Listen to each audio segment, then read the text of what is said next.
5 key points on how to introduce yourself confidently. Interviewer, or any other formal setting. Whether in front of a teacher. 1. Start with a clear and confident introduction. Always begin with your name and a brief background. Example, hello, my name is Sarah.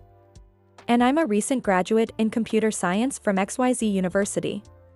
Tip, speak clearly and maintain eye contact to show confidence. Number 2. Highlight key information. Share relevant details about your background, education, or profession. Example, I've been working as a teacher for 3 years. Focusing on improving language skills for students of different age groups.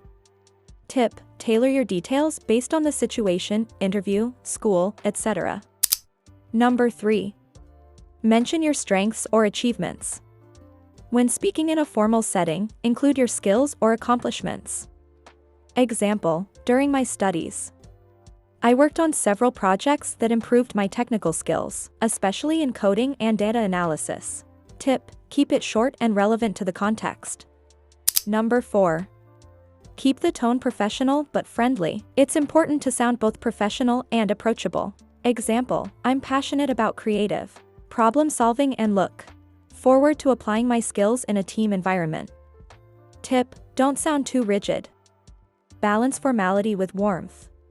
Number 5. End with a positive outlook or invitation. Conclude with a forward-looking statement or a question that shows you're open to conversation. Example, I'm excited about the opportunity to contribute to your team and learn more about the position. I'd be happy to answer any questions you have. Tip, this shows enthusiasm and invites further engagement.